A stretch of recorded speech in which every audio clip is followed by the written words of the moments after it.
Bonjour Nina Métayer. Bonjour. Bienvenue sur le podcast Legend Ladies. Merci. Très heureuse de vous recevoir pour échanger sur votre parcours, sur vos convictions et puis sur votre vision de l'ambition. Mais avant ça, est-ce que vous pouvez nous parler de votre enfance? Comment vous avez grandi? Quel genre d'éducation vous avez reçu? Et aussi notamment quelle approche du goût vous avez eue? Alors, l'approche du goût, j'ai grandi en mangeant et en cuisinant un peu, mais pas tant que ça en fait, on cuisinait beaucoup pour moi. Je suis dans une famille où les gens adorent manger. Et donc en fait, on mangeait beaucoup à la maison, un petit peu dans les très bons restaurants, pas dans n'importe lesquels. Et puis, tout tourne autour de la cuisine. C'est-à-dire que le matin, alors le petit déjeuner encore c'est un peu plus rapide, mais dès qu'il s'agit du déjeuner ou du dîner, c'est des heures à passer à cuisiner parce que mes parents ont toujours travaillé à la maison.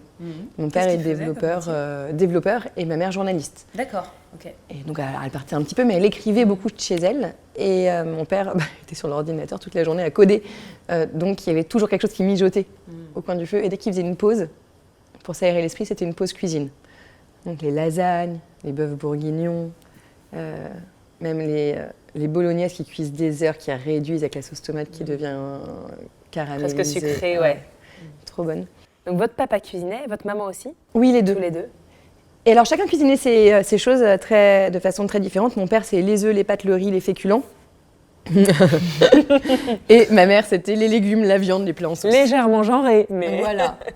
Mais attention, parce que mon père, quand il cuit des pâtes, il cuit pas n'importe comment, quoi. C'est vraiment, on est à la seconde près, à la minute près, avec l'eau qui frémit, avec un taux de sel dedans. Enfin, c'est extrêmement strict. Donc une approche du goût déjà pleine de plats familiaux. Vous avez des frères et sœurs, il me semble. Vous êtes l'aîné? Oui. D'accord. Et quel genre d'enfant vous étiez? Quel genre de petite fille vous étiez? Alors moi, j'ai 2 petites sœurs. Et je pense, d'après mes parents, parce que je m'en souviens pas trop, j'étais un peu militaire à la maison. Un peu directive? Je crois que j'étais un peu directive, ouais. D'après ce qu'on me dit. Moi, je me rappelle pas trop. Moi, ma vision des choses, c'est que je faisais pas mal de bêtises. J'aimais bien rigoler avec mes copines. Je sais pas si avec mes sœurs, j'ai quand même pas mal d'écart avec mes sœurs. J'ai 4 ans et 9 ans avec la plus petite. Et donc la plus petite, je l'ai beaucoup maternée. Et celle du milieu, elle a toujours beaucoup cuisiné, très proche de ma mère sur la cuisine. Et c'est vrai que moi, j'étais très indépendante très vite, en fait, je crois. Donc, beaucoup d'indépendance, beaucoup de bêtises, un peu militaire. Et vous aimiez l'école? Alors, j'adorais l'école pour la récréation et les copains et les copines. Mais c'était compliqué pour moi de tenir assise sur une chaise pendant autant de temps. Mais j'aimais quand même bien. Le matin, j'étais contente d'y aller. J'étais contente... d'aller même manger à la cantine, je me rappelle. J'ai plutôt été très heureuse de mon enfance, peu importe si j'arrivais ou pas. Ouais. Vous étiez bien. Vous passez votre bac, ensuite votre CAP boulangerie, mais au moment où vous démarrez, en fait, on vous dit que littéralement, vous n'avez pas les épaules, c'est-à-dire que vous n'avez pas la carrure d'une boulangère. C'est le premier frein, mais ça ne vous arrête pas. Vous poursuivez votre parcours au Meurice, ensuite à l'hôtel Raphaël, puis aux côtés de Jean-François Piège, au café Pouchkine, peut-être que j'en oublie. Mais quels sont les obstacles finalement que vous avez dépassés et comment vous avez fait pour les dépasser? C'est-à-dire comment vous avez évolué en tant que jeune, en tant que femme, dans un milieu qu'on sait initialement assez masculin, qui est celui de la haute cuisine?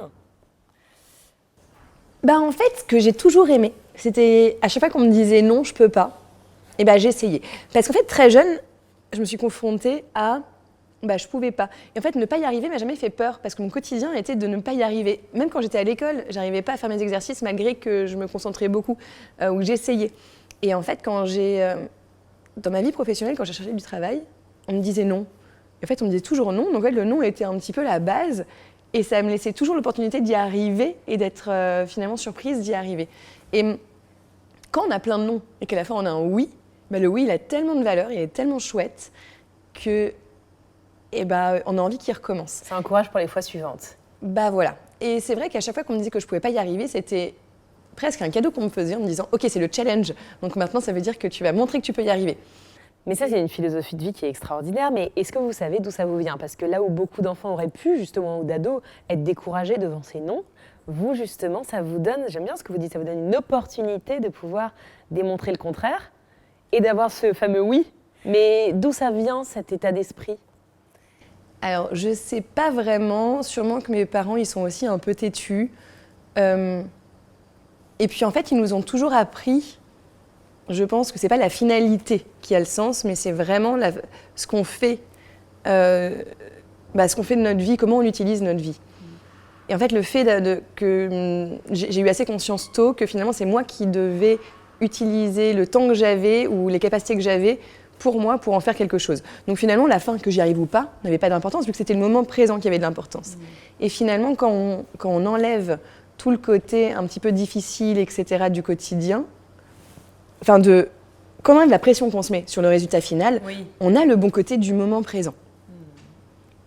Et donc en fait, sans pression, on vit bien et finalement, on essaye des choses. Et je pense que j'ai peut-être beaucoup plus essayé que certaines personnes parce que j'ai pas peur de rater.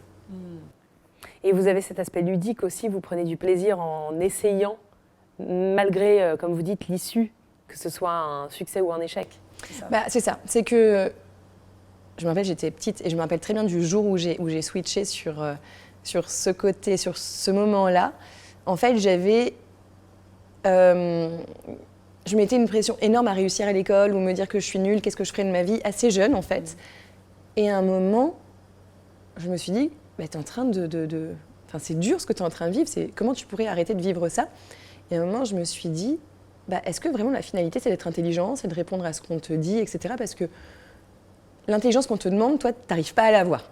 Mais est-ce que finalement, le but, c'est quoi? C'est d'être heureux. Donc en fait, pourquoi tu ne profites pas du moment présent, quitte à être bête et à être heureuse? Et je me suis dit, maintenant, j'arrête d'essayer d'être intelligente comme on me demande parce que j'y arrive pas. Par contre, je me concentre sur le fait d'être heureuse et de faire des bêtises et de m'amuser à aller faire la fête, etc. Et en fait, finalement, quand on fait bien les choses jusqu'au bout, mais du coup, je voulais bien faire les choses jusqu'au bout. C'est-à-dire que si je fais la fête, je la fais vraiment. Si je fais une bêtise, je la fais vraiment. Si je vais contredire mes parents, je vais le faire vraiment. Et quand je me lance une mission, je le fais vraiment. Vous êtes impliquée, vous le faites à 100%. Voilà. Vous aviez à peu près quel âge quand vous avez ce déclic, ce switch?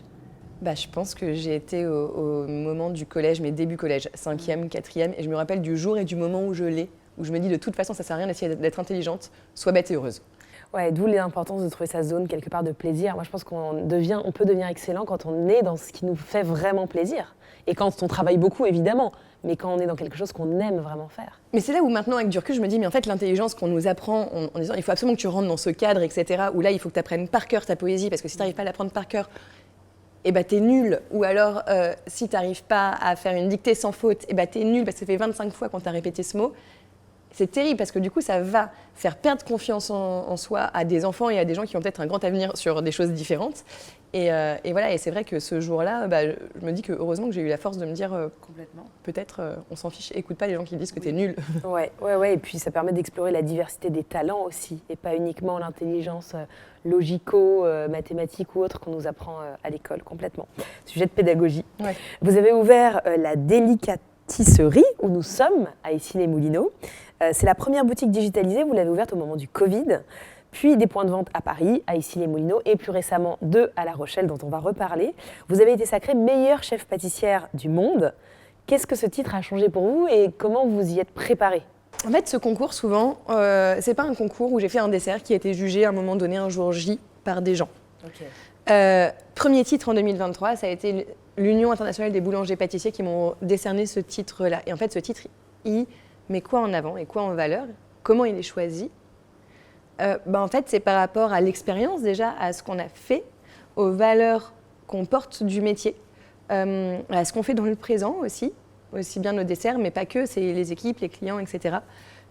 Et aussi vers quoi on tend, dans quelle direction on emmène notre métier pour l'avenir. Et en fait, ça a été, c'est rigolo parce que j'ai fait des concours, j'ai fait plein de concours, et en fait, j'ai jamais gagné aucun concours. J'ai beaucoup travaillé pour ces concours. Et encore une fois, je les tente, les concours, parce que le but, c'est pas la finalité, c'est de le travailler. Parce que c'est en travaillant ces concours que je vais affiner mon geste, que je vais apprendre à prendre confiance en moi, que finalement, ma victoire va pas forcément être celle qu'on imagine, mais au quotidien, elles y sont, les petites victoires. Et en fait, après le concours des meilleurs ouvriers de France, que je n'ai pas eu, ça m'a laissé l'opportunité de faire grandir l'équipe, etc., de m'investir à 400% dans... En fait, ça m'a fait beaucoup grandir parce que j'ai dû recruter mon équipe pour passer le concours. J'ai dû affiner mes gestes, j'ai dû aussi prendre confiance en moi, assumer des choix, faire des choix dans des concours. Et en fait, finalement, c'est tous les échecs qu'on pourrait voir comme des échecs qui m'ont permis d'avoir ce titre.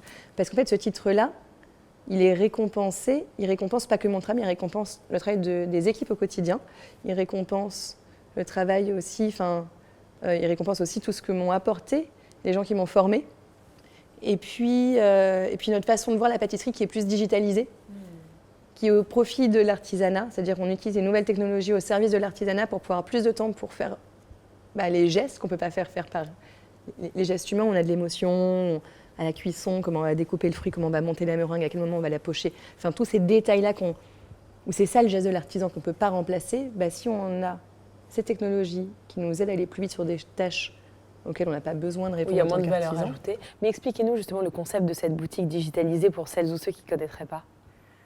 Alors, l'idée, donc on a démarré en 2020, c'était de surtout pas surproduire et de simplement produire ce que les gens avaient déjà commandé. Donc on est en plein Covid. Donc on est à la fin du Covid. Et moi, mon père est développeur, mon mari est geek. Et j'avais envie de juste faire des gâteaux en fait de façon assez simple. Je ne sais pas si je voulais pas forcément une grosse boutique d'un coup. Je voulais juste simplement me faire plaisir en faisant des gâteaux. Et ma petite finalité, c'était de vendre mon gâteau à un client sympa. Voilà.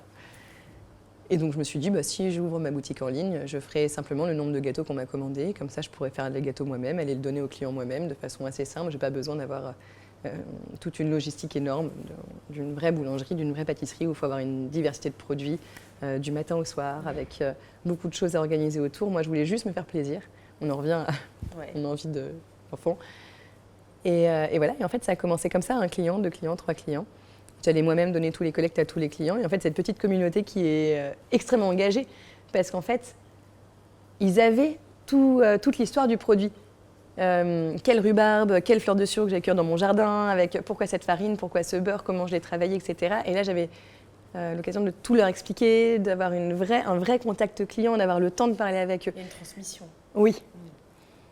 Et finalement, un client, plus un client, plus un client, voilà, on a bien grandi. Maintenant, on est 85 en tout dans la maison. Oui, c'est un groupe maintenant, Voilà. on va en parler. C'est ça. D'ailleurs, vous travaillez, je crois, en famille. Oui. C'est-à-dire qu'il y a votre mari, je crois votre père, votre sœur, peut-être d'autres. Ma mère, mes sœurs. Voilà, mes toute cousins, la famille etc. est embarquée. Ok. Donc, comment ça se passe alors à 2 niveaux? C'est-à-dire, est-ce que j'imagine que si vous le faites, c'est que vous y voyez plutôt des avantages. Oui. Quelles sont les difficultés à travailler peut-être en famille et quel genre de leader, parce que c'est quand même le groupe Nina Métayer, quel genre de leader vous pensez être? Alors, moi, je trouve que travailler en famille, ça apprend énormément sur soi. Et à chacun d'entre nous. On ne peut pas être, comment dire, c'est pas égoïste le mot que je cherche, mais on peut pas être, on peut plus avoir d'ego quand on travaille en famille. Parce qu'en fait, l'avantage de notre famille, c'est qu'on a tous des métiers très différents. Et la délicaterie réunit tous ces métiers. C'est pour ça aussi que la délicaterie fait de l'événementiel, parce que ma soeur voulait faire de l'événementiel. C'est pour ça qu'on est sur le digital, parce que mon père fait du digital. C'est pour ça qu'on a développé de cette façon-là. Parce que vous partez des talents de chacun. Exactement. Et on grandit au fur et à mesure des talents de chacun. C'est de la famille, mais aussi c'est des amis. Parce qu'on a aussi des amis qui viennent et qu'on embauche. On fait tout ce que tout le monde dit qu'il ne faut pas faire. C'est ça, c'est intéressant, parce qu'on dit en général, surtout ne mélangez pas, et vous le faites. Et bien, en fait, c'est un choix, parce que déjà, on adore travailler. On adore notre métier, chacun. On passe beaucoup de temps au travail, et on se dit pourquoi il faut choisir toujours entre vie professionnelle et vie personnelle. À chaque fois, on nous demande c'est quoi l'équilibre entre vie personnelle et vie professionnelle. Je me dis, mais pourquoi il faut les séparer? Enfin, qui a décidé qu'il fallait les séparer dans un premier temps? Moi, quand je vais travailler, c'est ma vie personnelle. Enfin, c'est votre vie, point. C'est ma vie. Et pourquoi pas travailler avec des gens que j'adore et qui ont des compétences qui viennent compléter les miennes? Parce qu'évidemment, mes sœurs n'ont pas les mêmes compétences que moi, on a des caractères très différents et en fait, du coup, on se complète. Alors, ça, c'est beau sur le papier, mais du coup, évidemment que c'est complexe parce qu'on va mettre plus d'émotions quand on va se parler. Il y a aussi le passé où tu m'as mal parlé la semaine dernière. Du coup, voilà. Donc ça, oui. C'est vrai. Il y a les émotions qui sont plus intenses. Mais comme on sait que c'est pas professionnel de laisser ses émotions prendre le dessus dans ce genre de moment, et ben c'est là où on doit laisser son petit orgueil de côté quand on s'est engueulé avec sa sœur, son père, son mari, etc. Se dire professionnellement parlant, qu'est-ce que je ferais? Et là, regarder la personne d'un œil beaucoup plus attendri, pourquoi, etc. Et c'est là où finalement on apprend beaucoup sur nous-mêmes. Et je trouve qu'en fait, oui, c'est dur, mais c'est quand c'est dur que ça devient intéressant et justement, on devient beaucoup plus fort. Parce que je ne peux pas avoir autant confiance en ma sœur ou en mon mari ou en mes parents pour qu'on travaille dans le même sens, dans la même direction. Et c'est mon nom, mais ce n'est pas moi qui dirige toute la boîte. On est tous à diriger la boîte de notre angle de vue. Chacun a un rôle aussi bien déterminé. Exactement. Et sur la prise de décision, quand il y a des désaccords, est-ce qu'il y a quand même quelqu'un qui tranche? Est-ce que c'est vous? Globalement, ils me laissent cette dure décision de devoir choisir, ce qui les arrange bien à certains. Oui, c'est forcément le rôle le plus simple, hein, même si...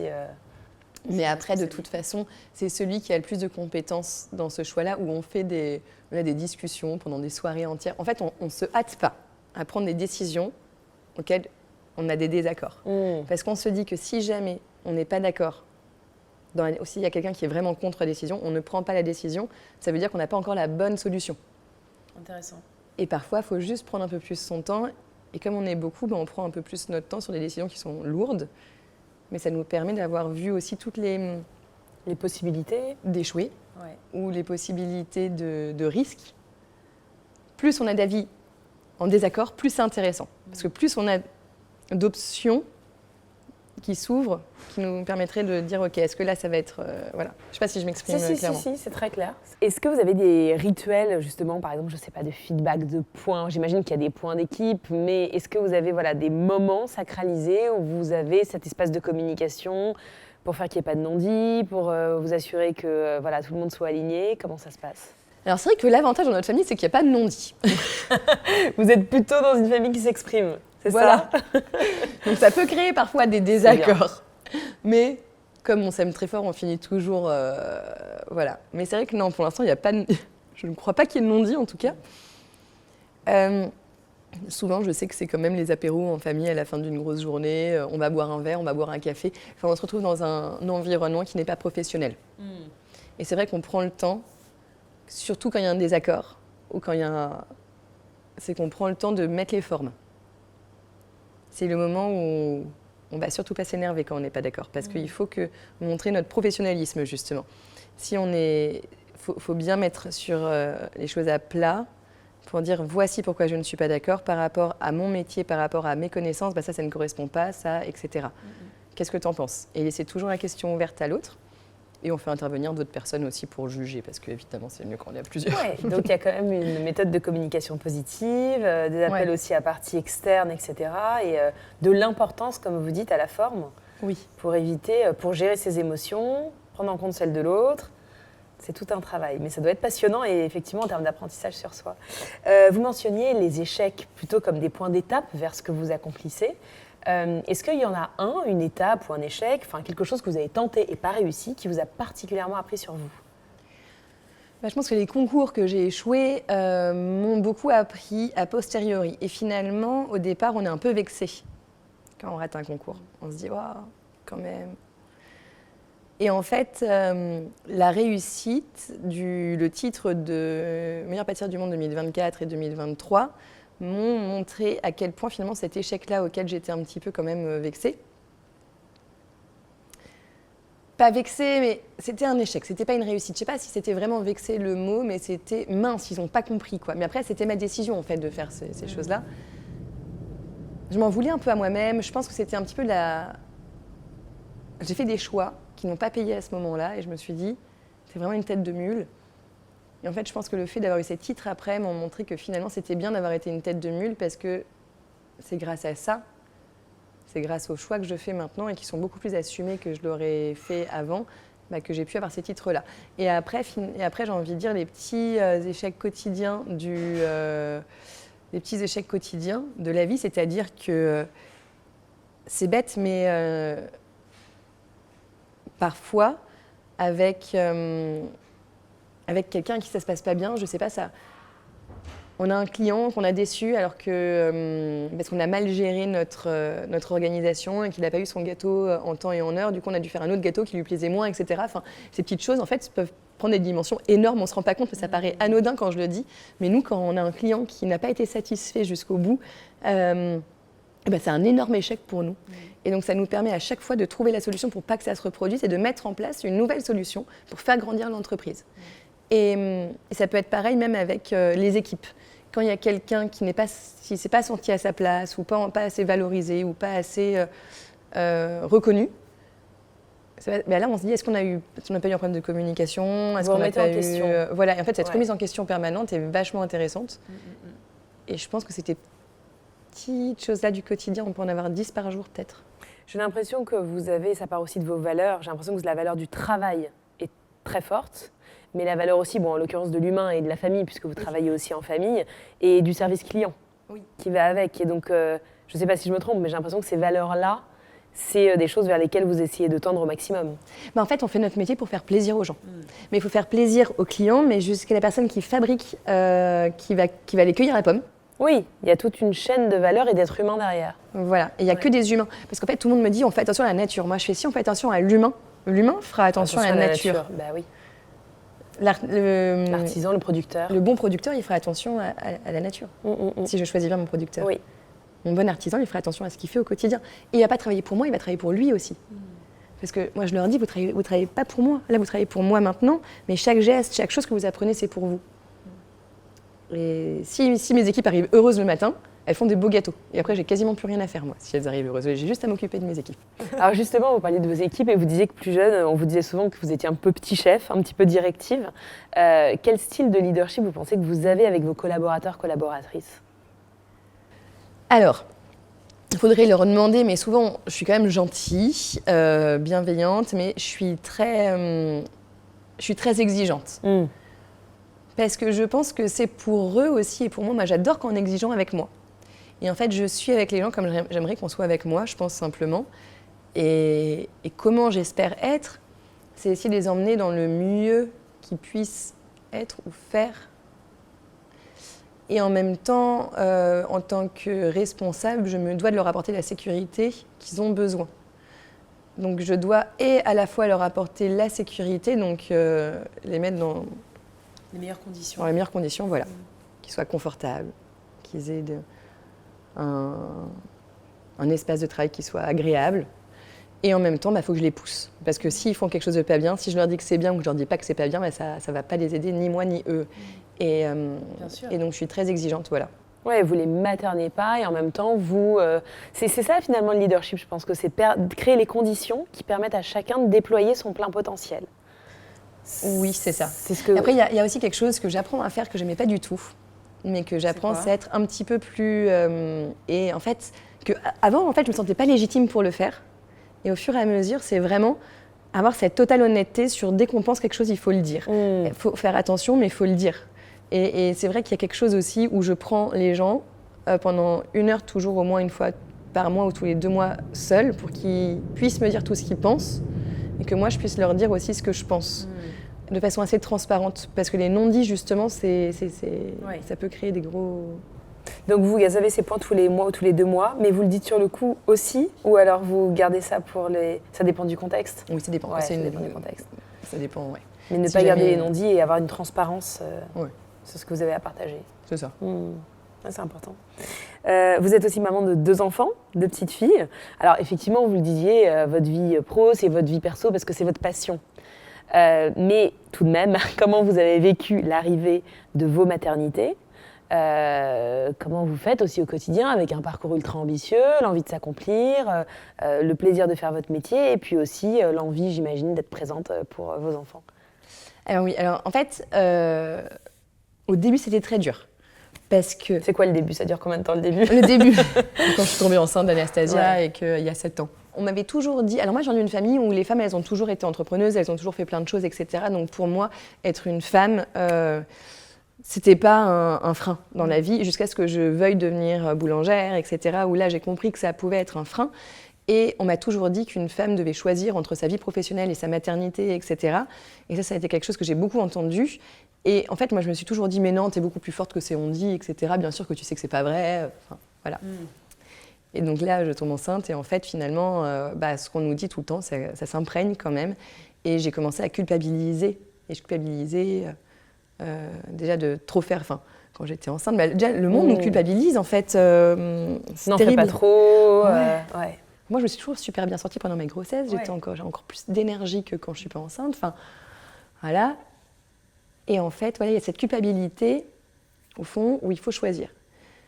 Et j'ai eu la chance d'avoir été très bien entourée aussi à ce moment-là. C'est qu'à un moment, quand j'ai repris très tôt, j'ai quasiment pas pris de congé maternité, etc. Et là aussi, il y a beaucoup de jugement là-dessus. Oui. Et en fait, c'était horrible parce que quand j'avais pris un mois de congé mat, pendant le mois, on m'a reproché de ne pas être là.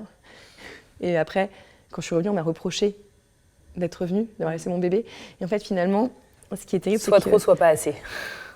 Il n'y a rien de bien. Et à un moment, il y a mon mari, mes parents qui m'ont dit « Nina, il n'y a que toi qui peux décider si c'est bien ou pas. Personne d'autre peut te le dire. Donc, tu ne peux pas être la meilleure maman, tu ne peux pas être la meilleure professionnelle, personne ne peut être la meilleure. De toute façon, ça ne marche pas. Tu feras toujours... Mais une fois que tu prends la décision...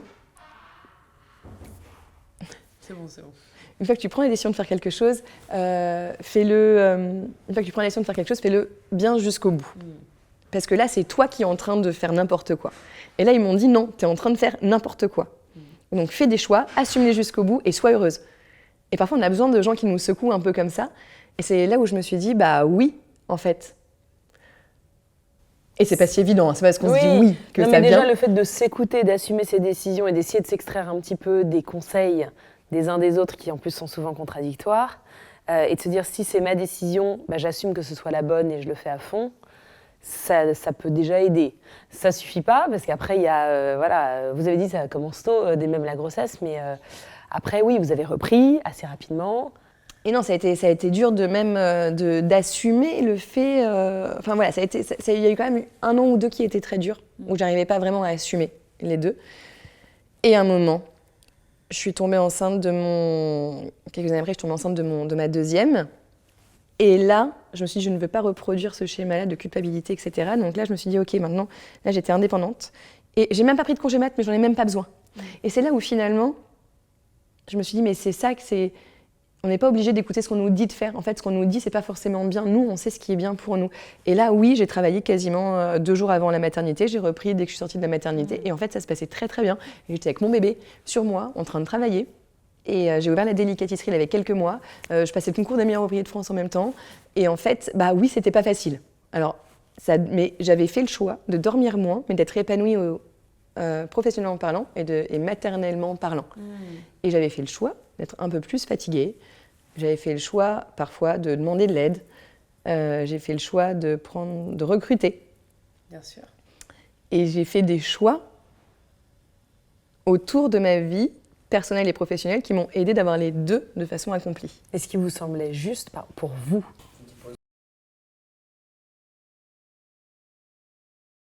Oui, parce que la première maternité, quand vous n'étiez pas encore à votre compte, vous travailliez pour le compte de chef ou d'autres maisons. Et la deuxième maternité, vous étiez, comme vous le disiez, vous étiez en train d'ouvrir la délicatisserie. Et c'était aux alentours de 2020. Exactement. Et là, vous avez fait les choix qui étaient les vôtres, de manière alignée. Et vous avez misé sur l'épanouissement.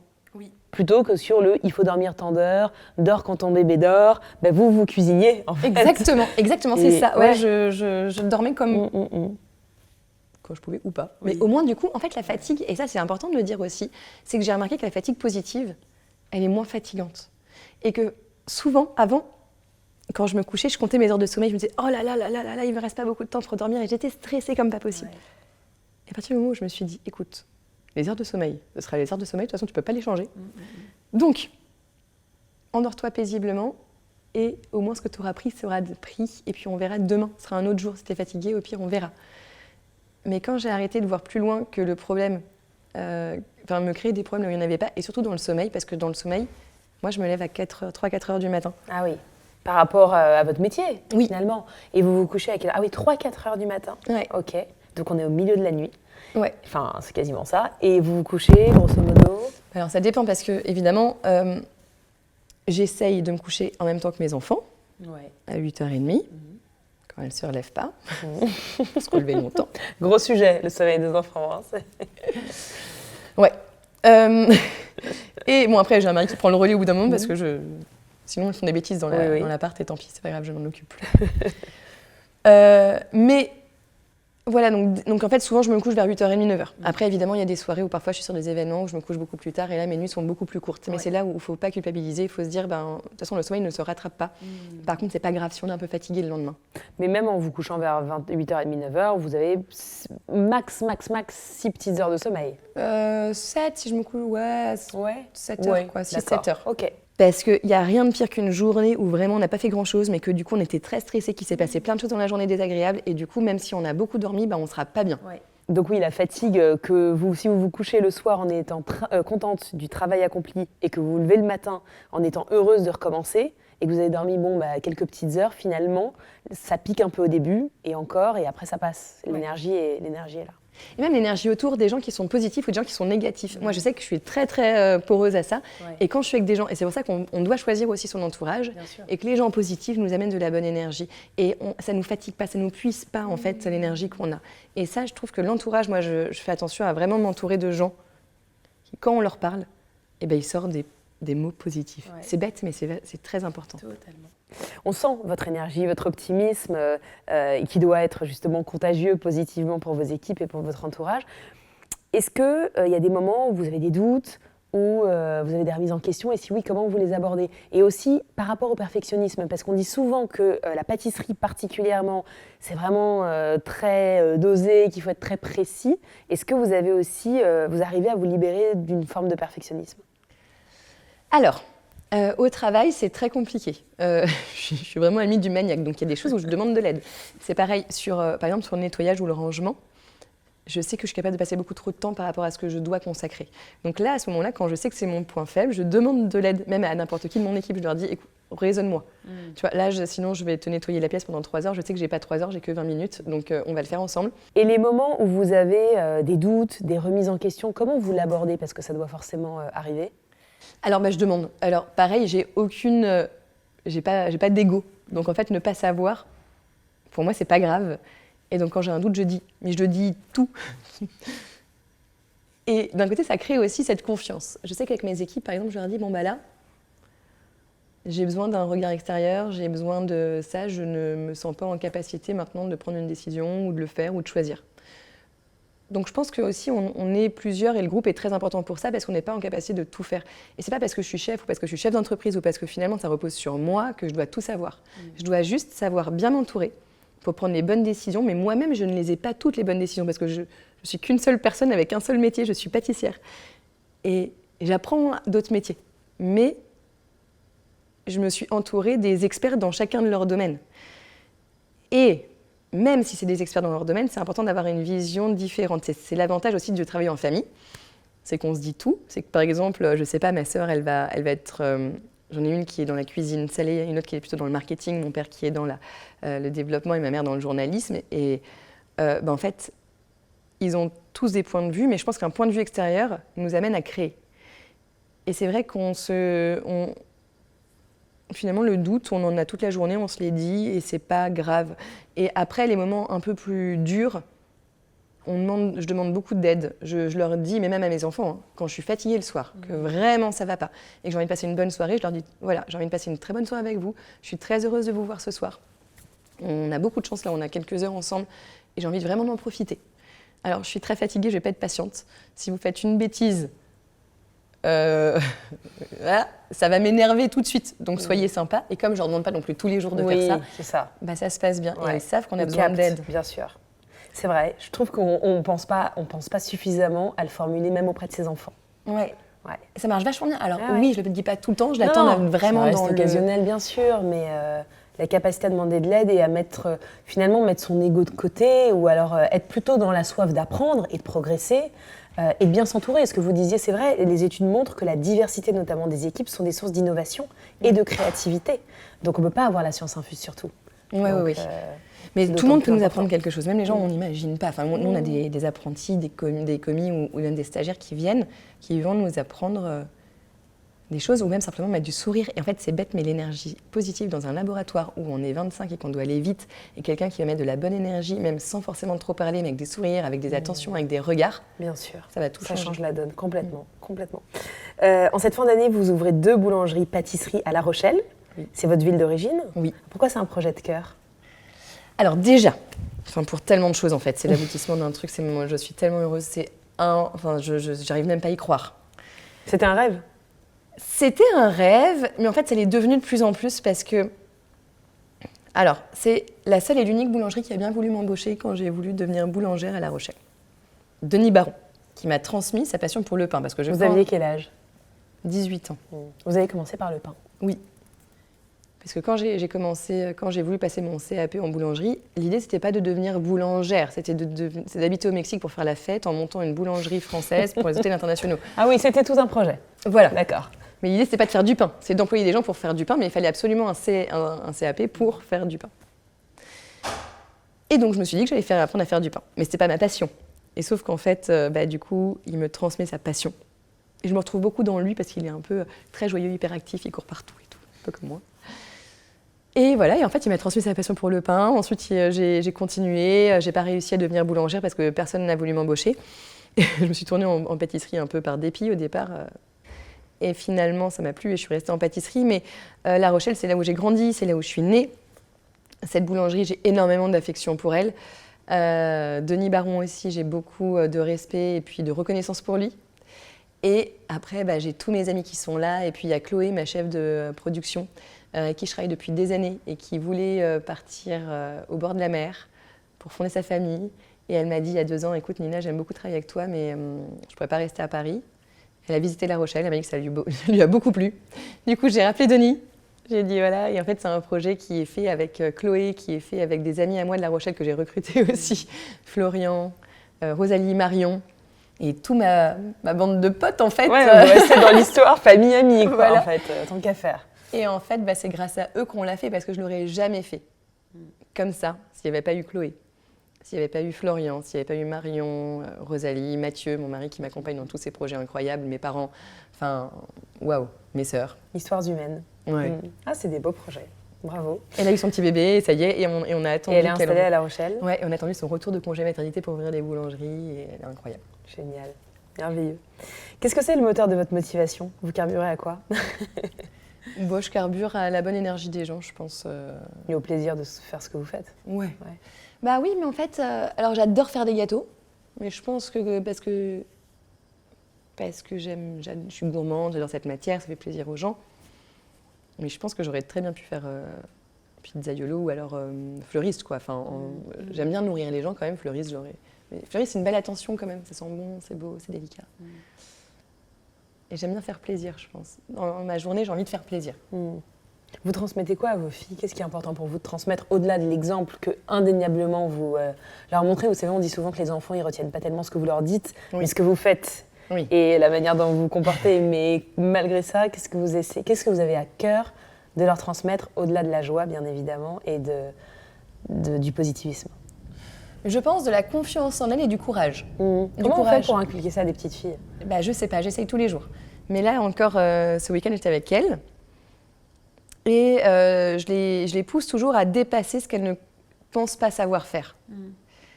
Et je les valorise pas sur ce qu'elles ont, sur quoi elles sont très fortes. Enfin, ma grande, elle sait très bien lire, très bien compter. Enfin, vraiment, c'est très simple pour elle. Et on va dire que pour le dessin, ça va être moins simple. Et donc, du coup, je vais beaucoup plus la valoriser sur le fait qu'elle ait fait beaucoup de progrès dans son dessin, etc. Ou alors qu'elle apprenne à être courageuse, parce que c'est pareil, parfois elle est un peu... prudente. Ouais, un peu prudente, etc. Donc moi, ça me rassurait beaucoup quand elle était petite, j'adorais. Oui. Et maintenant, je me dis, moi, c'est quand même bien qu'elle... je veux pas qu'elle prenne des risques, mais je veux qu'elle aille un peu plus loin, quoi. D'accord, vous l'encouragez là où elle a moins de facilité. Oui. Et moi, c'est une question que je me pose, ça. Je me dis, alors d'ailleurs, il n'y a peut-être pas de bonne réponse, mais je me dis, est-ce qu'on n'a pas plutôt intérêt à appuyer à fond là où on a des talents ou des prédispositions, plutôt que d'essayer de s'améliorer, même pour nous adultes, là où on n'est pas. Et à la fois, je vois très bien ce que vous voulez dire, parce que quelque part, ce qui est simple, facile, quelque part, c'est presque acquis. Et donc, c'est hyper intéressant de l'encourager. Alors moi, me pose la même question pour mon fils, moi, parce que je vois très bien les domaines là où il a des facilités, là où il en a moins. Et du coup... C'est vrai. Alors moi, je pars du principe que si elle a la facilité pour lire et pour écrire, les gens vont lui dire. Ouais, c'est vrai. C'est vrai. Tout le monde lui dit « Waouh, tu parles bien, t'écris bien, tu lis bien. » Elle a que des 10, enfin... Ouais. Et la petite, je sais qu'elle a plus de mal pour la communication, à parler, etc., pour articuler. Du coup, je vais plus la pousser dans ce sens-là, en la reprenant, etc. Après, ça, c'est ma façon de faire parce que je trouve que c'est ce que j'aime qu'on me fasse. Donc, c'est en alignement un peu avec ce que j'aimerais que moi, quand... Oui, bien sûr. Mon mari, il a toujours fait ça avec moi aussi. Enfin, je sais que moi, je n'étais pas courageuse au départ du tout.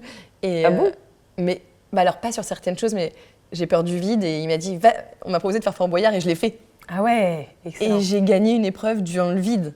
Alors que je ne montais pas sur un pont. Ok. Bravo. Et il m'a poussée. Et du coup, maintenant, je suis trop fière.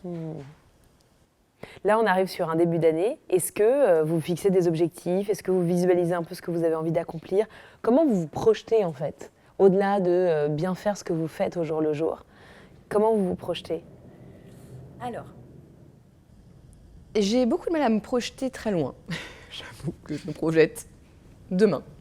C'est déjà pas mal parfois. Voilà. Après, j'ai des objectifs assez courts et assez précis sur déjà bien faire ce que j'ai prévu de faire. Toujours respecter ma parole, c'est-à-dire que quand je m'engage dans quelque chose, je fais jusqu'au bout et bien. Et en fait, c'est pas des... J'ai des rêves... Enfin, c'est bête, mais j'ai des rêves de vacances avec mes enfants, des choses assez classiques que j'ai pas souvent en fait. Mes rêves sont assez simples, d'avoir des week-ends en famille ou avec des amis ou des choses comme ça. Et puis finalement, je me projette dans comment faire grandir tout ce que je construis actuellement, mais je laisse beaucoup de part je laisse beaucoup de place à... Je vais pas trop me projeter parce que j'aurais peur de me fermer des opportunités. Oui. Parce que si je me projette dans un endroit, ça veut dire que je regarderai peut-être pas à droite et à gauche. Je mets des œillères, quoi. Oui. Ouais. J'ose pas trop me projeter. Mais pour cette raison-là, pas parce que ça vous fait peur de pas réussir, mais parce que... non. Ouais, j'aurais peur de louper une opportunité qui se présenterait à moi que je ne verrais pas. Non, mais c'est assez sage, quelque part. Ouais. Et vous parliez d'ego en disant que finalement, ça vous aidait à traverser les échecs comme des étapes, parce que vous n'aviez pas d'ego. Qu'est-ce que ça vous fait, à l'inverse, les reconnaissances, les titres, toute la reconnaissance externe, vous l'accueillez comment ? De façon assez gênée. En fait, je ne sais pas, En fait, je suis très reconnaissante et je trouve que c'est assez complexe. Je ne sais pas comment expliquer. Pourquoi ? Parce que vous êtes modeste ou parce que Non, mais c'est parce qu'en fait, je pense que tant mieux. Et puis au fur et à mesure, en fait, je mets du temps avant de les digérer, je pense. Je pense que de toute façon, comme n'importe quelle femme, on a toujours le syndrome, enfin, je ne sais pas si c'est n'importe quelle femme ou homme peut-être, j'en sais rien, mais on a souvent le syndrome de l'imposteur en fait. Et les reconnaissances, je mets du temps avant de comprendre pourquoi, comment, etc. Il faut que j'arrive à me reconstruire pourquoi j'en suis arrivée là, moi-même. En fait, peu importe ce qu'on me dit, il faut que moi-même, j'arrive à le retracer. Et à partir du moment où j'ai retracé, j'arrive à me l'approprier. Mais c'est vrai que j'ai besoin de me l'approprier par moi-même. Je ne sais pas comment expliquer. Je comprends très bien. Si c'est clair. Ouais. Vous avez besoin de retracer le cheminement dans votre tête, la narration de pourquoi c'est arrivé à vous. Et pourquoi je suis fière de moi pour ça. Et du coup, ça met plus de temps que ce qu'on peut imaginer. Ça peut mettre plusieurs mois, années. Mais pour m'approprier ces belles reconnaissances. Dernière question, Nina. Ce podcast, il traite aussi du sujet de l'ambition. Qu'est-ce que ça veut dire pour vous, ce mot, ambition ? Alors, je ne suis pas très forte en vocabulaire, donc on ne va pas partir sur le côté. Je ne demande pas l'étymologie. Mais, voilà, mais moi j'aime bien partir sur l'étymologie pour comprendre un petit peu, mais pour moi, l'ambition, c'est avoir envie d'aller vers. Voilà, de façon assez simple. Donc, quand j'étais plus jeune, j'avais pour ambition de partir au Mexique. Je suis partie au Mexique. J'avais pour ambition de devenir boulangère. Maintenant, je finis par l'être parce que j'ai racheté ma boulangerie. Je pense que je suis très ambitieuse, parce que je trouve que l'ambition guide nos vies. Parce qu'en fait, sans ambition, ça ne nous donne pas l'impulsion. Je pense que l'ambition c'est un beau cadeau qu'on se fait à soi-même, d'être ambitieux. Ouais, j'ose espérer que mes filles, elles seront ambitieuses. Et ambitieuse, je pense que c'est vraiment aussi, il n'y a pas de limite, ça peut être l'ambition de se faire plaisir, l'ambition de réussir, mais l'ambition aussi de prendre du temps. Enfin, voilà. Bien sûr, avoir le courage d'oser se réaliser. Ouais. Vous voyez que vous êtes forte en vocabulaire. Merci beaucoup pour votre partage. On vous retrouve sur les réseaux sociaux. notamment, et puis évidemment dans vos magasins, que ce soit à La Rochelle, à Paris, Oui. et de manière digitalisée Oui, via la délicatisserie. bravo. Merci Nina. Merci. À bientôt. À dire. Merci, à bientôt.